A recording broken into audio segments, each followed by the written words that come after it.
hard to be a government chief to try to save all these things that goes on, because government are cutting back on everything, and usually we're the first ones to get hit, First Nations people. But to tell you the truth, the First Nations people are the ones that really stand up for the things that really matter. This Enbridge, fight against Enbridge is something that really matters to the people, not only to us, like I said, to everybody. The earth is slowly dying, and we're allowing it to happen. The trees are just about all gone in our area. There's just no way I allow any more destruction on the land. And the water is going to be the last fight that we're going to have to do for our people. Not only for us, but for everybody. It's their children too. Not only ours, but their children that they have to think about. This is our land. We never sold this land to anybody. You know, you can do what you want. You just show me the bill to sell. Then you can do what you want. Our way of life has been disrupted so much with all this stuff that's going on there. We want to get part of some of our lives back.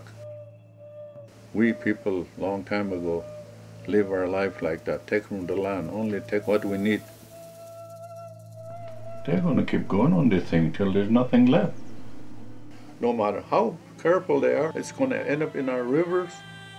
And you know how far this Nation River goes? This Nation River goes all the way up to Athabasca Lake and northeast of Alberta. That's how far our water goes.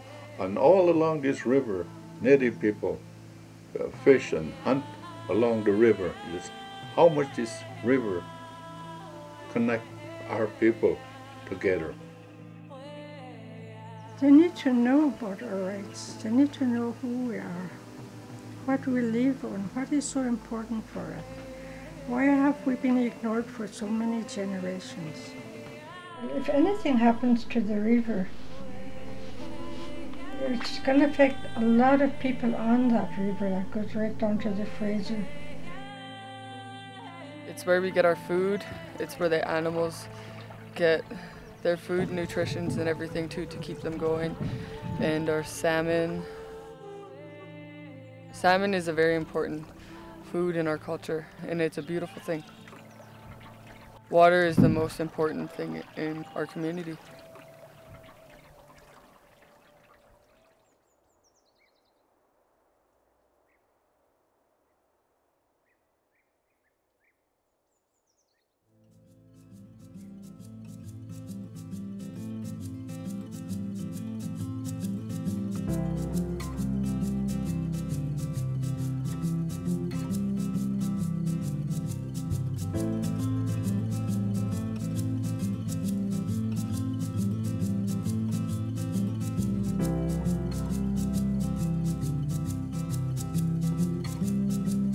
Me, I'm only here for my lifetime. It's a very, very small piece of our history.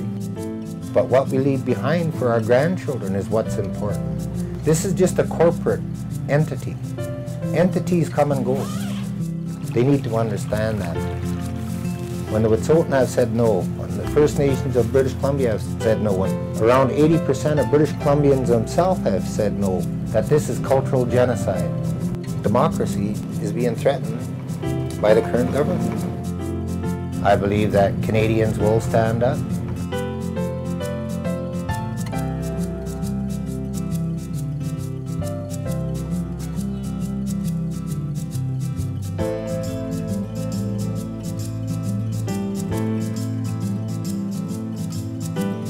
Each nation has brought water from their territory, from the sacred rivers, and from the oceans that they rely on for their survival.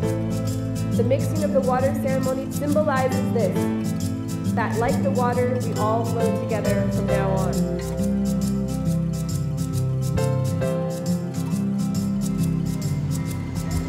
Yinka Dene Alliance is fighting for their homelands, keeping them clean for future generations, and that's what we're supporting today. The future is these children here.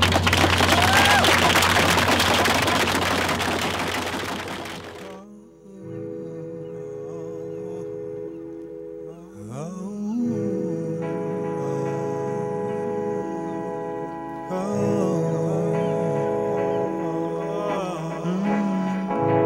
Wake up, wake up, wake up. Wake up, wake up, wake up.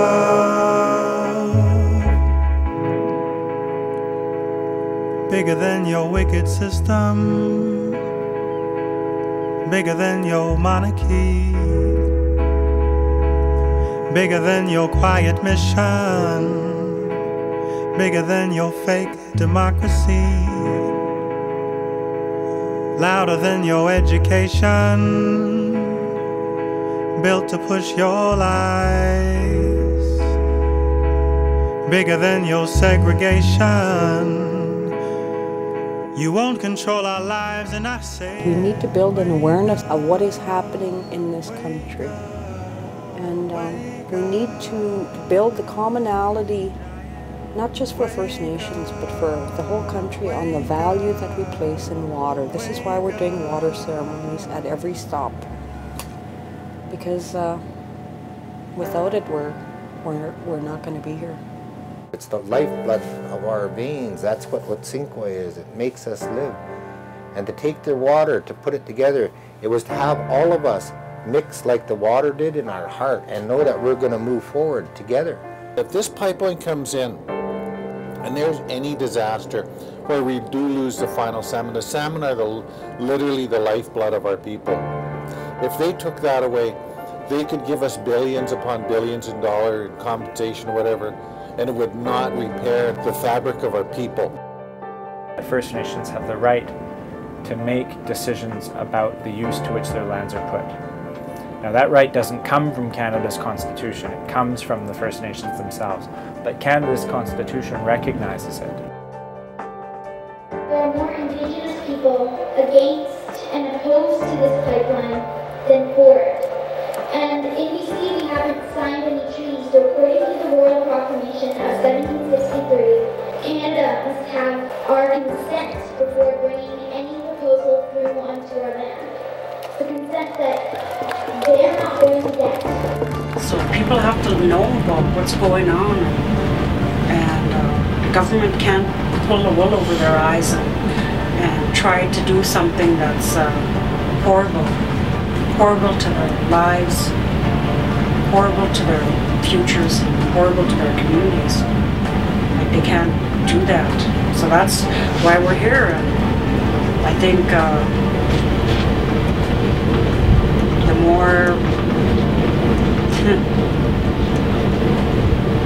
the more we sing, the louder our song, I think the better our fight's gonna be.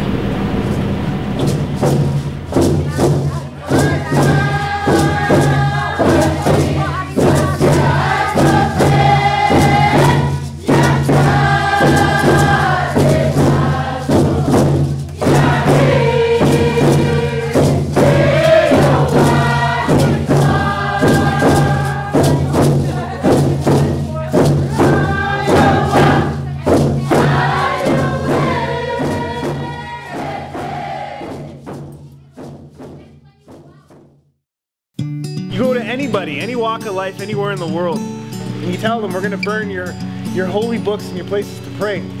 And they'll fight and they'll die for it. Our holy books, our places to pray is the land. We have to keep it intact for our youth, for the next generation. So I'm really honored that you guys are here and doing this.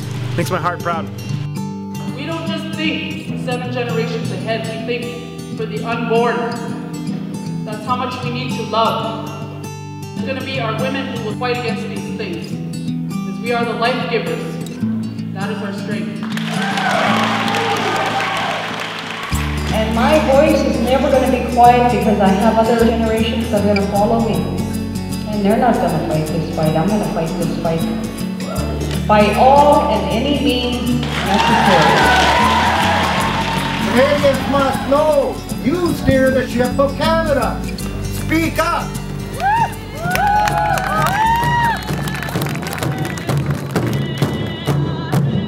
We've got to stand up. We cannot let this happen. We cannot let the government think that they can just come in here and tear our trees down, come and pollute our waters, come and pollute the land, kill all our medicine. That is enough. No more. No more.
Thank you all for coming.